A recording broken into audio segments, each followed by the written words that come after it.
नमस्कार मित्रों, जय हिंद, वंदे मातरम। मैं हूं चंद्रवर्धन और वेदुआरा ऑनलाइन स्मार्ट लर्निंग में आपका हार्दिक अभिनंदन है। दोस्तों, पिछले वीडियोज में हम लोग नवपाषाण काल के बारे में सारा परिचय प्राप्त कर रहे थे और मैंने आपको बताया था कि यहाँ से बहुत सारे क्वेश्चंस पूछे जा सकते हैं। तो एक एक पॉइंट को बहुत ध्यान से सुनना है, ध्यान से पढ़ना है। हम लोग इतिहास को एक कहानी के रूप में लेकर चलेंगे और एक एक चीज को पिछले जितने भी चीजें हमने पढ़ चुकी हैं उन सब से जोड़ते हुए आगे बढ़ना है। क्यों? क्योंकि ये जो आपका कालखंड होता है ना, पूरा पाषाण काल है, पैलियोलिथिक एज है, मध्य पाषाण काल, मिसोलिथिक एज और नवपाषाण काल, नियोलिथिक एज, ये जो कालखंड है सबको आपको ना एक डेवलपमेंट के सीरीज के रूप में लेना है कि पूरा पाषाण काल से नवपाषाण काल और पूरा पाषाण काल से मध्य पाषाण काल और मध्य पाषाण काल से नवपाषाण काल तक किस प्रकार से डेवलपमेंट हुआ। जी हाँ, ये अगर आप तारतम्य बना के चलते हैं, एक सीरीज के रूप में पढ़ते हैं ना, तो फिर देखिएगा एकदम जो हिस्ट्री है ना, एकदम आपको कहानी की तरह लगेगी और फिर सब मामला सॉल्व हो जाएगा, आपको बोझ नहीं लगेगा, ये मैं वादा कर सकता हूं, है ना। जैसे पूरा पाषाण काल में औजार किस प्रकार के थे, मध्य पाषाण काल में उनमें क्या डेवलपमेंट हुआ, तो हमने देखा था कि पूरा पाषाण काल में जो औजार बनाए जाते थे वो बड़े बड़े पत्थरों से बनाए जाते थे, ज्यादा नुकीले नहीं होते थे, बस जो छोटे मोटे काम थे उनके लिए बनाए जाते थे। जैसे पेड़ों का छाल छीलना हो या फिर जानवरों की खाल उतारनी हो तो थोड़ा बहुत उसका प्रयोग किया जाता था, मतलब फिनिशिंग नहीं थी उसमें। फिर हम जब मध्य पाषाण काल में आए तो हमने देखा कि औजारों में नुकीलापन आ गया था, औजारों को घिस करके नुकीला बनाना शुरू कर दिया गया था और साथ में सूक्ष्म पाषाण औजारों का इस्तेमाल शुरू हुआ था, मतलब छोटे छोटे पत्थरों से औजार बनाना, तीर धनुष बना, तीर का आपका वो जो नुकीला पार्ट होता है वो बनाना, ये शुरू हो गया था। और नवपाषाण काल में जब हम लोग आते हैं तो हथियारों में देखते हैं कि उनको घिस करके और ज्यादा नुकीला बनाया गया, उन पर पॉलिश की गई, फिनिशिंग दी गई, है ना। तो ये जो औजारों का डेवलपमेंट हुआ, या फिर जब हम देखते हैं कि लोगों के रहने सहने में क्या परिवर्तन आया, तो हम देखते हैं कि पूरा पाषाण काल में लोग मतलब वस्त्रों का उपयोग नहीं किया करते थे, आग की जानकारी उनको ठीक से नहीं थी, परिचय नहीं था आग से। इसके अलावा हम देखते हैं कि जो बस्तियां थी वो मौजूद नहीं थी, लोग घुमक्कर जीवन जीते थे और समूह में नहीं रहते थे, ठीक है। फिर जब हम लोग मध्य पाषाण काल में आते हैं तो हम लोग देखते हैं कि लोग समूहों में रहना शुरू कर देते हैं, छोटी मोटी बस्तियां बसाई जाने लगती है। और जब नवपाषाण काल में आते हैं तब हम लोग देखते हैं कि लोग समुदाय में रहना शुरू करते हैं, बस्तियां भी बसाई जाने लगती हैं, कृषि का भी खोज हो जाता है, कृषि की शुरुआत हो जाती है। रागी, एक चीज मैं आपको यहाँ पर स्पष्ट रूप से बता दूं, रागी नामक फसल जो है वो सबसे पहले उपजाई गई थी भारतीय उपमहाद्वीप में, जो कि पूछा भी गया है। रागी या फिर जौ भी कह सकते हैं, कहीं कहीं ऑप्शन में जौ मिलेगा, कहीं कहीं रागी मिलेगा, ठीक है। तो ये सारी जो डेवलपमेंट हो रही थी, सारा जो विकास का क्रम चल रहा था, चाहे वो चित्रकला में विकास हो, मृदभांड कला में विकास हो, या फिर आपका जीवन जीने की शैली में विकास हो, औजारों या उपकरणों के निर्माण में विकास हो, यह सब को आप एक सीरीज के रूप में पढ़ेंगे तब आपको इतिहास ना मजेदार लगेगा, है ना। और जब आपका मेंस का क्वेश्चन पूछा जाएगा या फिर पीटी में भी कोई क्वेश्चन पूछा जाएगा तो बस यूं चुटकियों बजाते हुए आप सारा जवाब दे देंगे। तो वेदुआरा के साथ पढ़ने का आपका यही लाभ होगा कि आपको कोई भी सब्जेक्ट जो हम पढ़ाएंगे वो बोझ की तरह नहीं लगेगा। हर सब्जेक्ट को आप रुचि लेकर, इंटरेस्ट लेकर पढ़ेंगे और हम इसी तरह से आगे बढ़ते रहेंगे। हम आप पर ज्यादा बोझ नहीं डालना चाहते, लेकिन ऐसा भी नहीं करना चाहते कि आप एग्जाम में जाएं और कोई सवाल आए आप बना ना पाए, ठीक है। तो चलिए शुरू करते हैं आज फिर से नियोलिथिक एज के बारे में। नियोलिथिक काल के बारे में हम लोगों ने शुरुआत कर दी थी, हमने जाना था कि सबसे पहले इसका प्रयोग किसने किया था, ठीक है।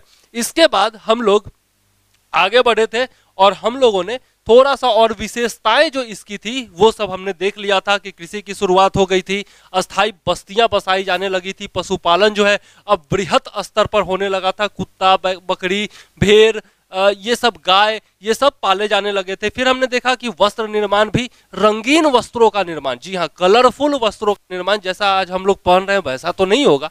आज तो जीन्स टॉप और बाकी सब चीजें हम लोग पहनते हैं, सूट बूट पूरा टाई वाई लगा करके घूमते हैं, लेकिन ऐसा नहीं था।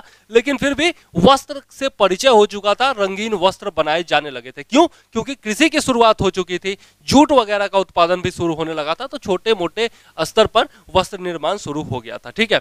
अंतिम चरण में हम देखते देखते हैं कि तांबा का प्रयोग शुरू हो जाता है, धातु का प्रयोग शुरू हो जाता है। सबसे पहले मैंने आपको बताया था कि सबसे पहले किस धातु का प्रयोग हुआ, आपको मैंने कल के वीडियो में बताया था, जरा सा सोच करके बताइए आप। जी हाँ बताइए, आप ही से पूछ रहा हूं। तांबा, जी हाँ तांबा, एकदम सही बताया आपने और आपको 100% नंबर मिलता है इसके लिए।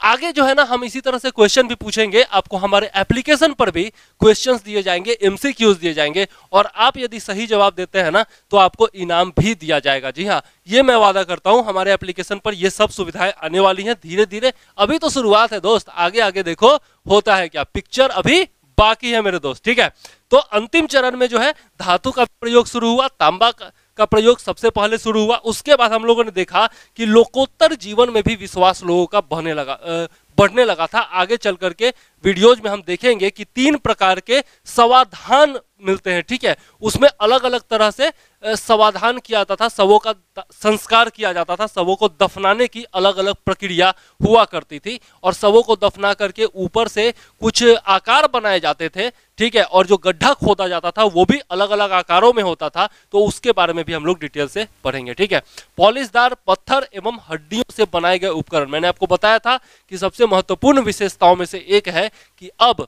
औजारों में घर्षण करके, औजारों को घिस करके उस पर पॉलिश भी की जाने लगी थी। फिर अग्नि का उपयोग करके भोजन पकाना भी शुरू हो गया था।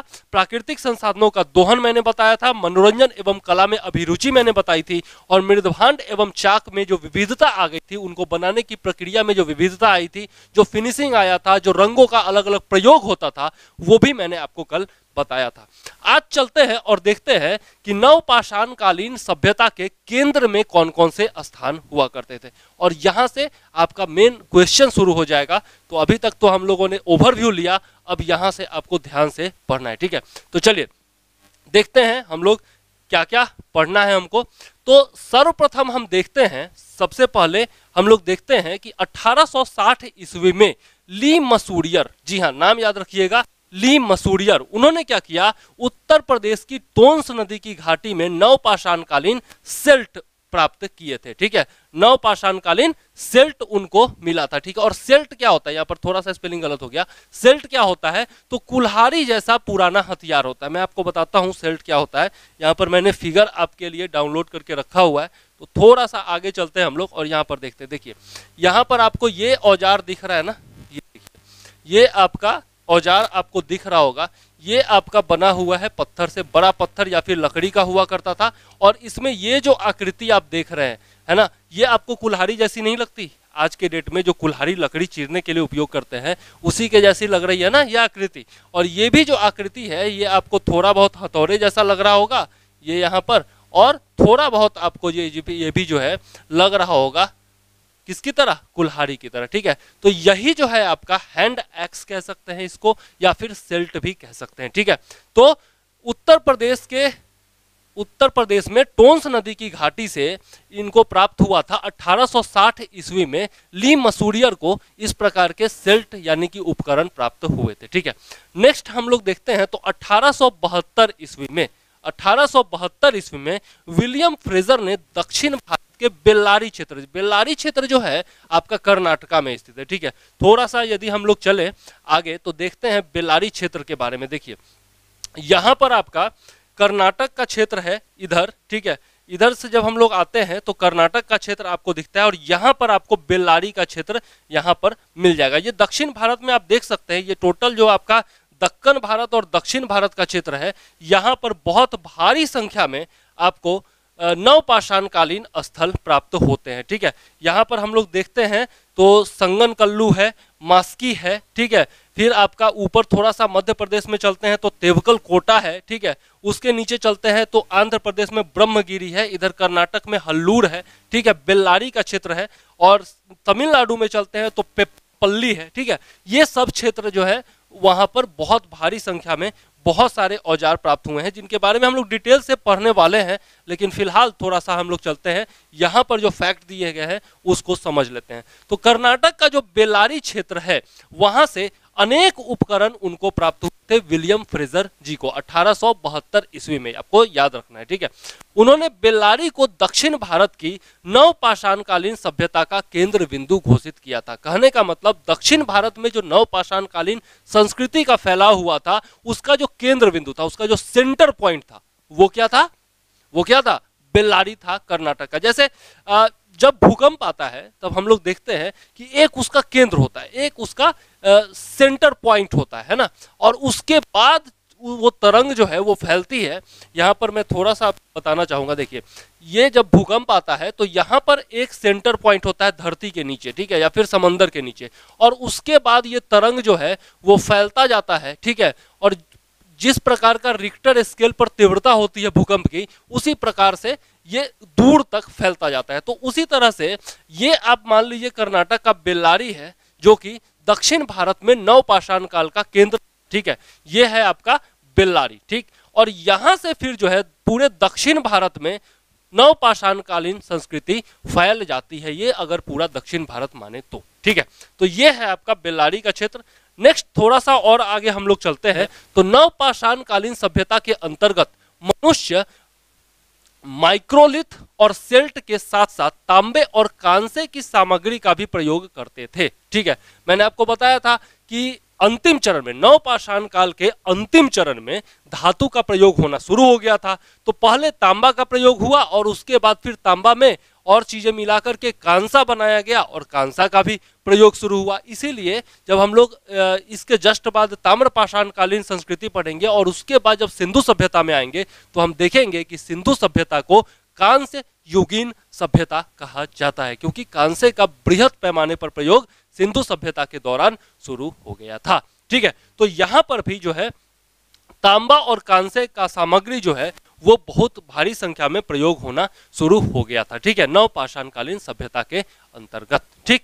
माइक्रोलिथ क्या होता है? माइक्रो का मतलब होता है छोटा, माइक्रो का मतलब छोटा और लिथ का मतलब पत्थर, इसीलिए तो हम लोग पढ़ते हैं ना नियोलिथिक, नियोलिथिक नवपाषाण काल। तो नियो का मतलब न्यू और लिथिक का मतलब क्या?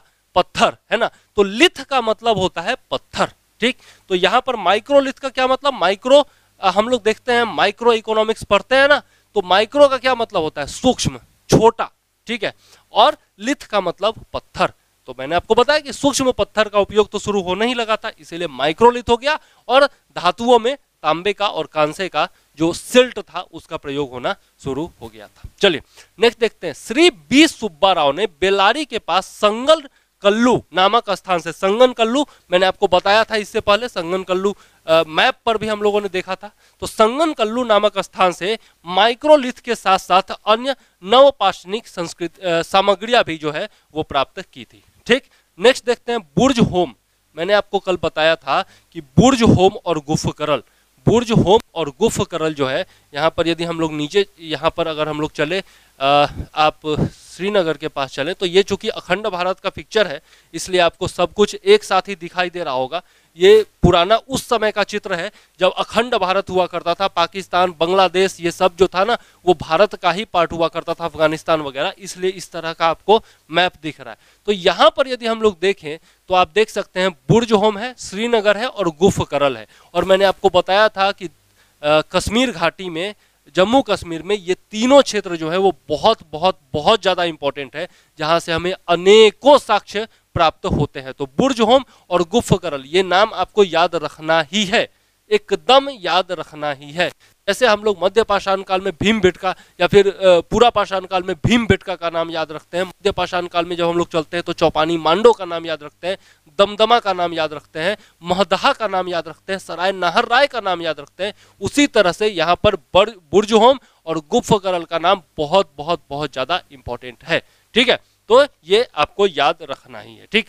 चलिए अब हम लोग चलते हैं, बुर्ज होम से भी नवपाषाण कालीन सेल्ट हड्डी के ऑल मिले हैं। ऑल क्या होता है अब देख लेते हैं। ऑल जो होता है चमड़े में बारीक छेद करने वाला कांटा या फिर सुआ जो होता है उसी को ऑल कहते हैं। अभी भी अपने आसपास में देखते होंगे बोरा वगैरह सीने के लिए ना, कभी कभार जैसे बहुत सारा बोरा मिला करके और चाट बना दिया जाता है और उसी पर हमारी जो महिलाएं होती हैं वो क्या करती हैं, गेहूं वगैरह धो करके सुखाती हैं, या फिर कोई अनाज यदि सुखाना होता है तो उसी पर सुखाती हैं। तो वो बोरा सीने के लिए ना अभी भी इतना बड़ा आप देखते होंगे, वो होता है एक तरह का सुई होता है छोटा, उसी का बड़ा भाग होता है, थोड़ा सा मोटा होता है, तो सुआ उसको कहा जाता है। आप लोग देखते होंगे इस प्रकार का होता है ये बड़ा सा, और यहाँ पर एक छोटा सा छेद होता है जिसमें कि आपका रस्सी या फिर कुछ और घुसा करके धागा टाइप का प्रयोग किया जाता है और इससे छेद किया जाता है उसमें, है ना। तो ये सुआ जो होता था उस समय, उसी को औल कहा गया है, ठीक है। तो यहाँ पर बुर्ज होम से प्राप्त हुआ है, और पाक भांड यानी कि खाना बनाने का बर्तन भी यहाँ से उपलब्ध हुआ है, ठीक है। उससे पहले मैं थोड़ा सा एक बात कहना चाहता हूँ दोस्तों, इतिहास जब हम लोग पढ़ते हैं ना तो हम लोगों को लगता है कि यार बोरिंग सब्जेक्ट है, लोग क्यों ले लेते हैं, बहुत लेंदी सिलेबस है ना। लेकिन मैं आपको यकीन दिलाता हूं कि जब आप इतिहास को एक कहानी के स्वरूप में समझेंगे, एक दूसरे से लिंक करके समझेंगे, तो आपको इतिहास बहुत ही रोचक लगने लगेगा। तो इतिहास पढ़ने का ये तरीका नहीं है कि आपने किताब उठाया और बस 4-5 घंटे में उसको रट डाले, फैक्ट सारे याद कर लिए और फिर जो है 2-3 दिन के बाद भूल गए। ऐसा नहीं होना चाहिए। दरअसल कुछ जो है ना डायलेमा है, कुछ एक प्रकार का कंफ्यूजन है लोगों के मन में इतिहास को लेकर के खास करके, तो उसको मैं थोड़ा सा दूर करने का प्रयास करना चाहता हूं इस वीडियो में। एक्चुअली क्या है, इतिहास की बात याद आते ही हमारे दिमाग में ये चलने लगता है, छात्रों के दिमाग में ये चलने लगता है कि भाई बहुत सारा डेट याद करना पड़ेगा, बहुत सारा नाम याद करना पड़ेगा, इस समय क्या हुआ, उस समय क्या हुआ। और खास करके बीपीएससी जैसे एग्जाम्स जो छात्र देते हैं उनके मन में तो ये भी रहता है कि भाई ईस्वी तो याद रखना ही पड़ेगा, साथ में डेट भी याद रखना पड़ेगा, क्योंकि इसमें सवाल पूछा जाता है। जैसे एक सवाल एक बार पूछा गया बीपीएससी में कि भाई बिरसा मुंडा को सोते हुए किस दिन गिरफ्तार किया गया। अब ये सवाल देखते ही, मैं भी दे रहा था बीपीएससी का एग्जाम, और ये सवाल देखते ही मेरा दिमाग भी एकदम खाली हो गया कि भाई गिरफ्तार किस कालखंड में किया गया, किस ईस्वी में किया गया वो तो याद है, लेकिन किस दिन किया गया, वो भी सोते हुए कब गिरफ्तार किया गया, ये तो भैया आउट ऑफ सिलेबस था, आउट ऑफ माइंड था, है ना।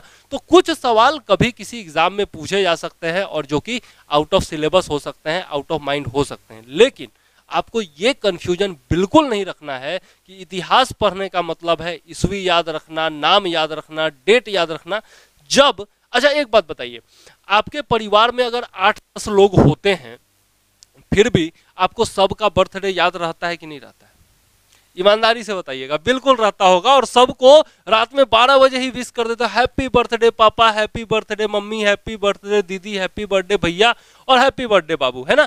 तो ये याद रहता है। और परिवार के अलावा भी किसी की गर्लफ्रेंड है, किसी का बॉयफ्रेंड है, किसी के दोस्त है, बुरा मत मानिएगा, किसी के दोस्त हैं, तो सबका मित्र है, कोई सहपाठी है, कोई सहकर्मी है, कोई आपका कोई भी हो सकता है, सबका हम लोग बर्थ डेट याद रखते हैं ना। कुछ लोगों को तो ये भी होता है कि भाई नंबर तक याद रखते हैं, मोबाइल में सेव करने की जरूरत नहीं, नंबर तक याद है, एड्रेस तक याद है। जब हम लोग सब कुछ याद रख सकते हैं तो फिर हम इतिहास के डेट्स क्यों नहीं याद रख सकते? सब कुछ हमें क्यों याद रहता है? क्योंकि हमारा उससे जुड़ाव होता है, हमारा उनसे लगाव होता है। हमको लगता है कि यार हमें रिश्ते निभाने हैं तो हमें ये सब डेट्स याद रखना चाहिए, हमें ये सब नंबर याद रखना चाहिए, हमारी ज़रूरत है, हमारे काम की चीज़ें, है ना।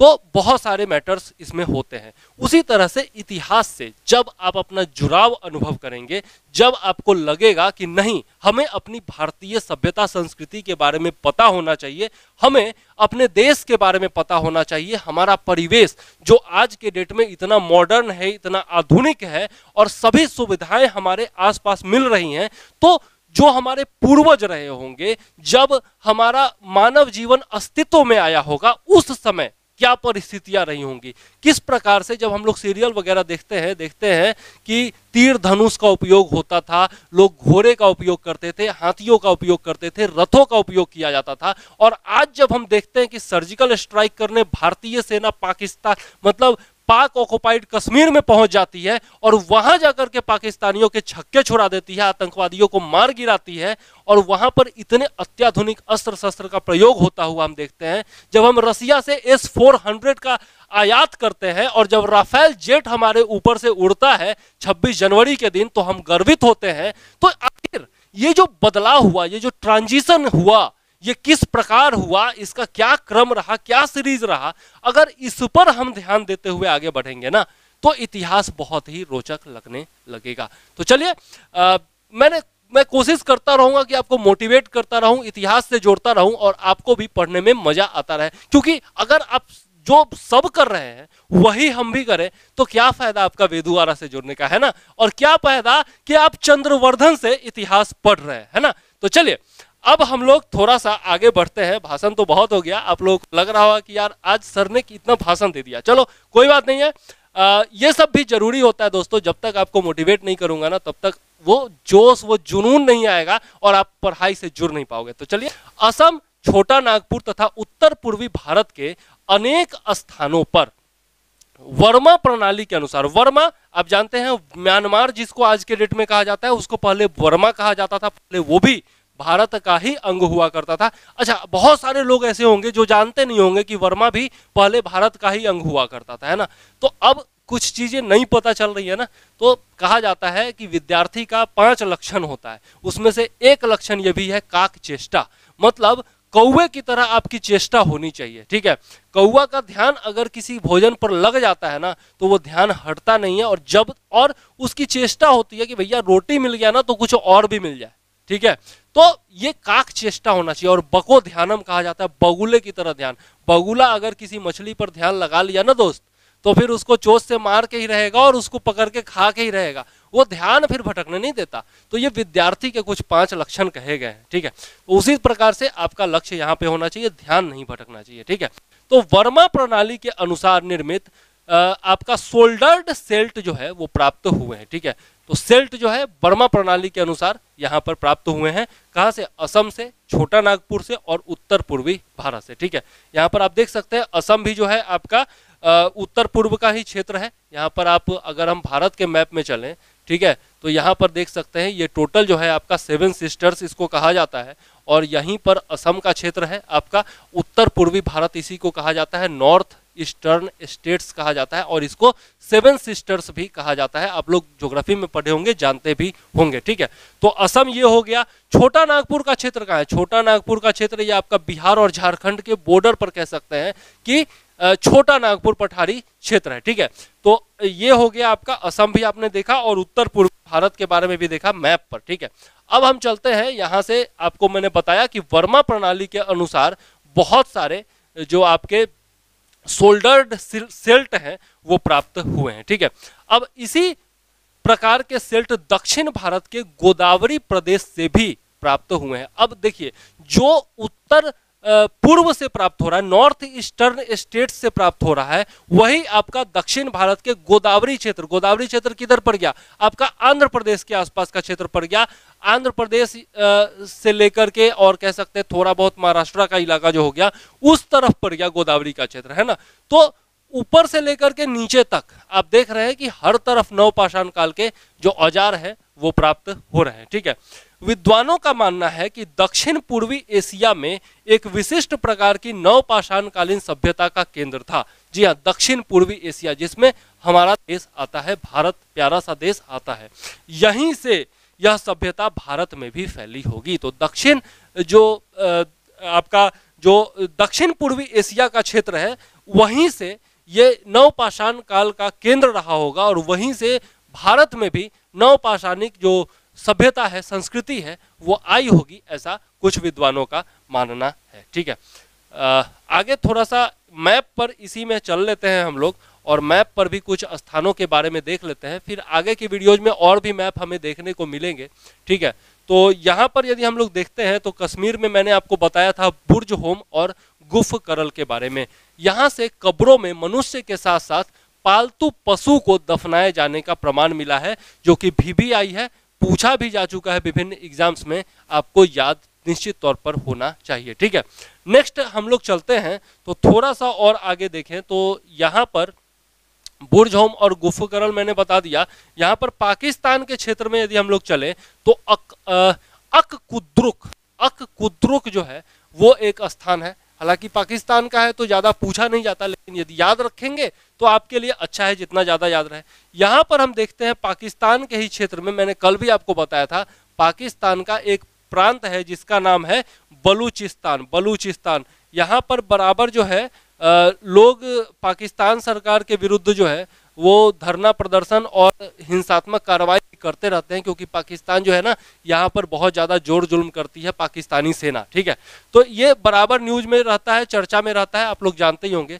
तो पाकिस्तान का जो बलूचिस्तान प्रदेश है वहीं पर मेहरगढ़ नाम का एक स्थान है जहां पर कृषि के सबसे प्राचीनतम साक्ष्य प्राप्त होते हैं। ठीक है, तो कृषि का सबसे प्राचीनतम साक्ष्य जो प्राप्त होता है वो मेहरगढ़ से प्राप्त होता है, इसलिए आपको ये निश्चित तौर पर याद रखना चाहिए। और साथ में यहाँ पर एक और जो फैक्ट है वो भी आपको याद रखना है कि यहाँ के लोग कच्ची ईंटों के आयताकार मकानों में रहा करते थे और यहाँ से प्राचीनतम अस्थाई जीवन का भी प्रमाण प्राप्त होता है। अब देखिए, जहाँ पर कृषि का डेवलपमेंट सबसे पहले होगा, जहाँ पर कृषि मतलब खाद्यान्न उत्पादन सबसे पहले शुरू होगा, वहीं पर लोग ना अस्थाई निवास करना शुरू करेंगे। तो ये तो साधारण सा रीजनिंग है। कल आप लोगों ने यदि रीजनिंग पढ़ा होगा तो कुंदन सर बता रहे थे, हमारे सर है रीजनिंग पढ़ाते हैं, वो बताते हैं कि लाइफ में जो भी हम लोग करते हैं ना उसके पीछे कुछ ना कुछ रीजनिंग अवश्य होती है, कुछ ना कुछ तर्क जरूर होता है।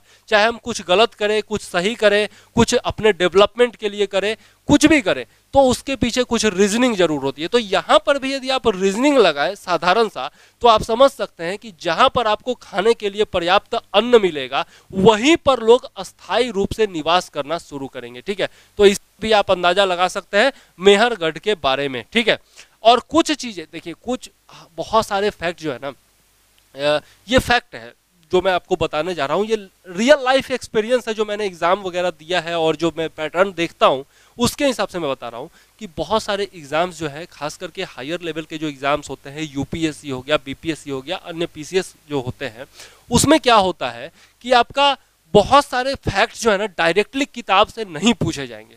ठीक है, ऐसे फैक्ट्स पूछे जाएंगे जो कि आपको किताब में नहीं मिलता है। आपको क्या करना होगा, एनालाइज करना होगा, है ना, एक फैक्ट को दूसरे फैक्ट से रिलेट करके एनालिसिस करना होगा और उसके हिसाब से आपको उत्तर देना होगा। बहुत सारे, जैसे आपका अगर बीपीएससी में 150 क्वेश्चन पूछा जाता है ना पीटी में, तो आप याद रखिए कि 70-80 क्वेश्चन तो कोई भी बना लेता है, 70-80 क्वेश्चन मैक्सिमम लोग बना लेते हैं। दिक्कत कहाँ होती है, जब वहां के बाद आपको दो उत्तर में कंफ्यूजन होना, मतलब दो ऑप्शन में कंफ्यूजन होना शुरू होता है, और वहां पर बात आती है कि जो आपने फैक्ट्स रटे हैं या फिर पढ़े हैं उनको रिटेन कितना किया है दिमाग में और उनका एनालिसिस कितना किया है। अगर आपने ढंग से रिटेन किया है, यहाँ पर अगर आपने रिवीजन ढंग से किया है, आपके दिमाग में रिटेन्ड है और आपने उन फैक्ट्स को एनालाइज भी किया है, तो जो आप बाकी का उत्तर लगाएंगे ना, वो दो ऑप्शन में कंफ्यूजन वाला, अगर 50 में आप टिक लगाते हैं तो आपका 40 सही हो सकता है निश्चित तौर पर। बहुत सारे लोग कहते हैं ना कि तुक्का मारने का तरीका, तो ये कोई तुक्का वक्का कोई चीज नहीं होती है, ना ही आपका बहुत सारे लोग बोलते हैं ये ट्रिक है, ये शॉर्ट ट्रिक है, इससे जीएस पढ़ लो, 5 घंटे में ये कर लो, 5 घंटे में पूरा मॉडर्न हिस्ट्री, 5 घंटे में पूरा एंशिएंट हिस्ट्री। तो ये सब जो है ना बकवास चीजें हैं, सीधी सी बात करूं, ये सब बकवास चीजें हैं, ये सब पर विश्वास नहीं करना है। हमें क्या करना है, हमें जो फैक्ट्स हमने पढ़े हैं उसको रिवाइज करना है, रिटेन रखना है और उसको एनालाइज करके और तब अपने आंसर्स लगाने हैं। और उसको तुक्का नहीं कहा जाएगा, हमने अंधेरे में तीर नहीं चलाना है भैया। हमारे लक्ष्य में हमारा जो निगाह है वो लक्ष्य पर होना चाहिए। जैसा अर्जुन का निगाह जो था वो सोने की चिड़िया जो थी उसके आंखों पर था, तभी वो तीर लगा पाया था और तभी द्रोणाचार्य ने उसे इजाजत दी थी कि हाँ भाई तुम तीर छोड़ो। बाकी लोगों से पूछा, उन्होंने अलग अलग आंसर दिए, उनको तीर चलाने की इजाजत ही नहीं दी। क्यों?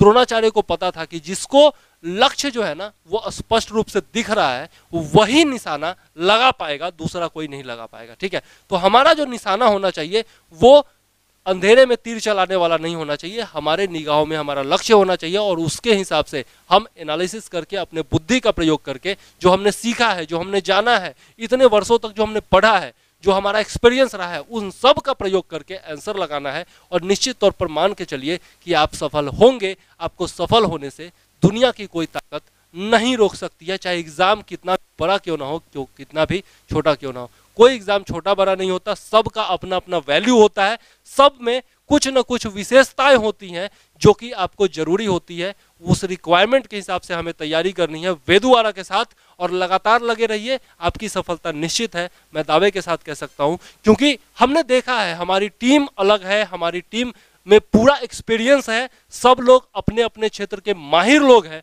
और मैं तो आपके सामने एक चेहरा हूं ना दोस्त, मैं तो इतिहास का चेहरा हूं कि हाँ भाई इतिहास कौन पढ़ा रहा है, तो चंद्रवर्धन सर पढ़ा रहे हैं। लेकिन हमारे पीछे जो टीम काम कर रही है, जो बैकएंड में टीम काम कर रही है, वो एक्सपर्ट टीम है, हमारे लिए एनालिसिस करती है, रिसर्च करती है, विभिन्न एग्जाम्स के क्वेश्चंस को एनालाइज करके, और तब हमें बताती है कि क्या पढ़ाना चाहिए, क्या ट्रेंड चल रहा है और छात्रों को क्या चाहिए, और उस हिसाब से हम आपके लिए वीडियो लेकर आते हैं। तो हमारे साथ जुड़े रहिए, आगे हम और भी पढ़ते रहेंगे, लेकिन ये सब चीजें जो है ना बहुत ज्यादा जरूरी है आपको बताना, ठीक है। तो चलिए इसी के साथ मुझे इस वीडियो में यहीं दीजिए इजाजत। जय हिंद, वंदे मातरम।